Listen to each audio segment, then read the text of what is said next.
After StarCraft defined what the archetypal real-time strategy game was supposed to be, and the home world showed everyone what a 3D RTS set in space could be, there appeared a question.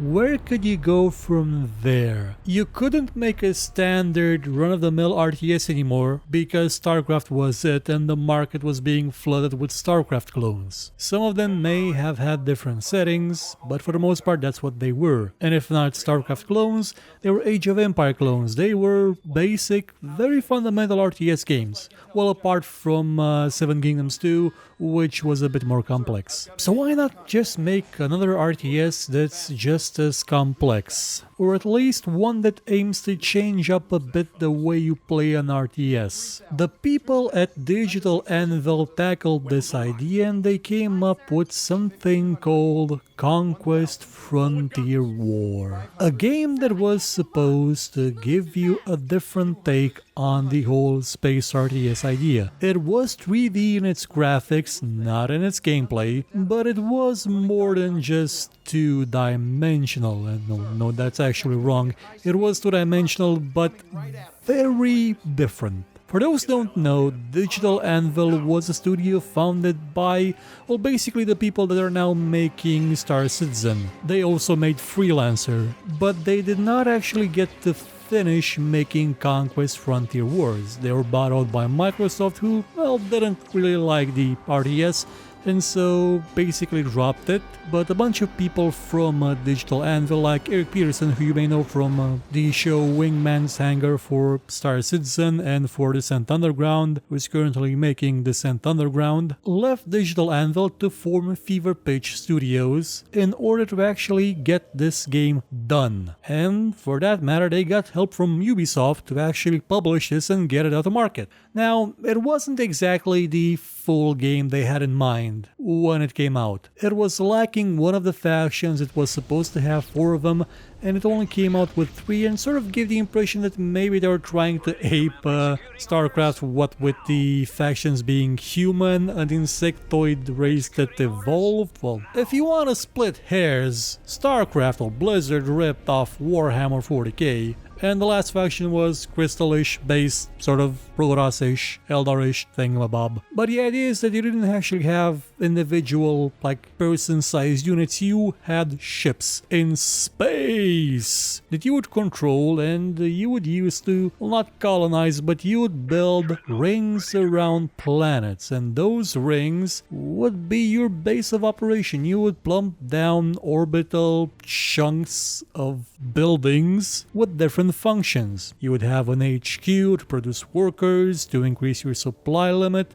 You would have shipyards, you would have research stations, you would have refineries that collected stuff from both the planet you were orbiting and could deploy harvesters to gather minerals from asteroids or gas from various nebulae. The fun kind of nebulae that would eat your ships if you stood in them for too long, or they would disable your shields or some of your weapons, or they would just slow you down by quite a lot. What I'm getting at is that even though this game took place in space, it wasn't empty, and you could actually use the terrain to your advantage. You could maybe plump down an ion cannon behind one of those nebulae that disable shields, and when the enemy came for the ion cannon, they would get a face full of ion cannon with no shields. But I'm getting ahead of myself a bit. In Conquest Frontier Wars, you would control these 3 factions in a story that involved treachery, despair, strife, and blowing up a lot of space aliens or space people, using all 3 of them eventually. I can't honestly say that I ever finished the campaign, though do not take that as a slight against the campaign because it had nice cinematics, it had voiceovers, it had a lot of stuff going for it. But in the limited time I actually had with the game in those past years, I mostly focused on the skirmish mode, because I only had the demo version of the game for about a decade. And in skirmish mode, you would realize exactly how different this game was from an RTS. Well, you could realize that in the campaign as well, but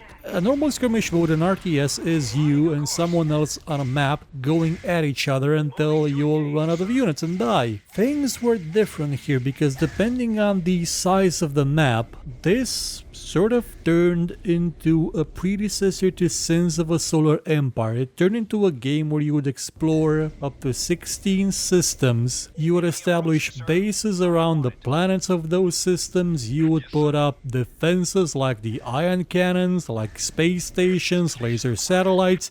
You would build wormholes to keep other people out of your system until they blew up the wormhole, and you would build up a fleet.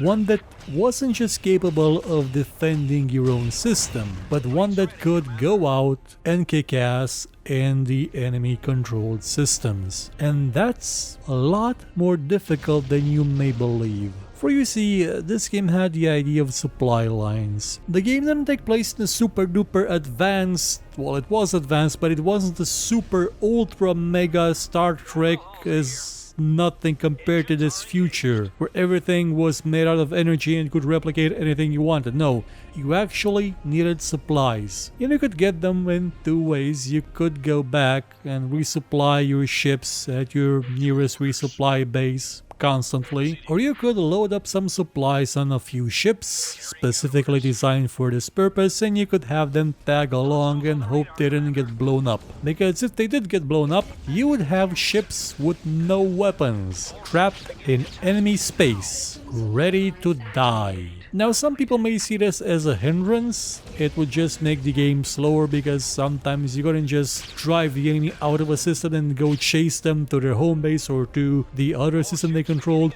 You would have to regroup, you would have to reconsolidate your forces, resupply them, repair them, and then go strike out. Because otherwise you would basically be waiting around for them to get resupplied, during which the enemy did have time to maybe mount up a defense, or sometimes if you were actually very far away, even a counterattack. And because the systems were sometimes not necessarily linked in just series, they could have multiple links to multiple systems, you could get attacked via a back door that you didn't scout out properly. Sure, you could launch a probe and you would instantly see all the jump points in your system, but still, that idea that you left something unexplored and that's coming to bite you back in the ass in a massive way is appealing to me. And to people that generally aren't necessarily the best at RTS games because they can't remember queue orders and don't have an RPM that's calculated in megahertz. And like I said, there were three factions which were different enough to not necessarily be confused one for another, but they did have the same kind of ships and the same kind of concepts. They would have the gigantic blubbering masses of steel or flesh or crystal energy things that could take out damage and dish it out, but my god were they slow. You would have more nimble things, you would have fleet carriers, you would have ones that fired electric arcs, you would have missile boats, you would have around the same kind of units, but each with their own little twist, each with their own special ability. And you would also have an interesting concept, one that's actually been implemented in a lot of games since then. You would have the idea of admirals or magistrates, it depends on the faction. You would have a unit that you could recruit from something like a naval academy, and that would be your hero unit. And that hero unit could be then attributed to a fleet. It would control one of the units in the fleet, giving that unit and all the other ones a certain bonus depending on what that hero was. And I've seen that same mechanic reused in a lot of other games like End of Nations, which sadly died. I should actually do a dead games no one played, though I did play it, and a lot of people did. Those admirals did cost a lot and you would have to keep them safe because once they were gone, I don't actually believe you could retrain them. They were actual characters, they had names, and again, special abilities. The combat itself wasn't probably the most technical thing possible. It wasn't StarCraft. You could not do certain maneuvers like harass. Well, you could sort of do harassing, but you were controlling ships that could fire from sometimes quite great distances and would just sometimes launch fighters at other ships. They wouldn't even actually fire by themselves. And there wasn't that much in the way of formations that impacted performance and combat like you had in the Homeworld series. But combat was beautiful to look at. You had, in the year 2001, you had graphics in this game that were quite nice. A lot of explosions and special effects going on in each combat. You would actually see even things like rockets that you fired and missed, they would just continue to fly out into space. There was a lot of attention to detail in this game. When you built units, you could actually see them being built bit by bit, the scaffolding, the skin, well, the shell I mean. You could see it all being built, being grown even in some cases, depending on the faction. Sure, now it looks kind of antique and for some reason it actually crashed my PC. Well, Radeon Relive crashed my PC after recording about an hour of this, but at the time it looked amazing. Back when I played it first, it looked superb, and the music it had, the music is ageless. The main theme of this game is magnificent. It's the kind of melody that just fills you up with that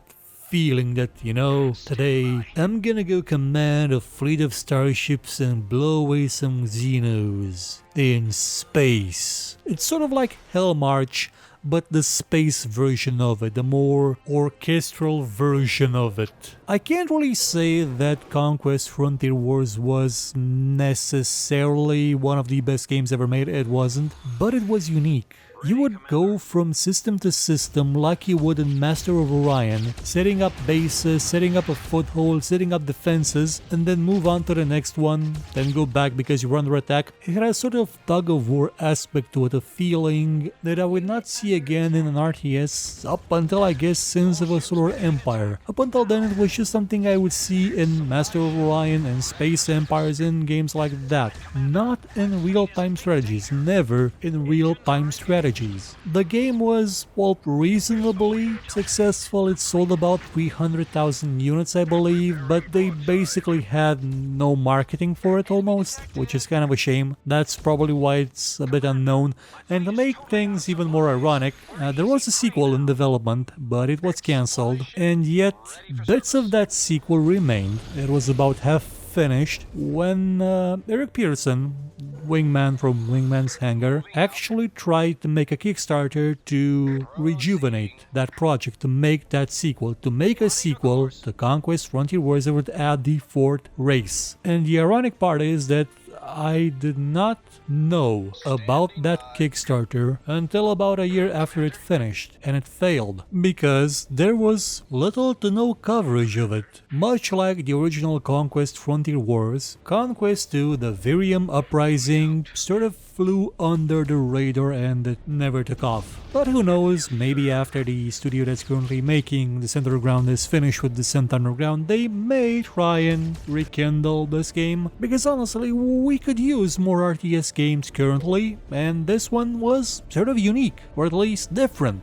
Different in a time where everybody was trying to be StarCraft or Age of Empires. Very few of them were trying to be Homeworld because Homeworld was a lot more difficult to make. If you're interested in Conquest Frontier Wars, you can find it now on GOG and on Steam, and it actually comes with the source code of the game. It even has a demo, yes, the very same demo that I've played for about a decade. It's still there, playable. Now, well, you do have to make a few tweaks in the INI file because it may not by default recognize certain graphics cards like most of them, but it is a very still playable, functional, and enjoyable RTS. Be sure to come back next time where I'm gonna talk to you about a whole different kind of game. And I bet you're gonna say I did not see that coming.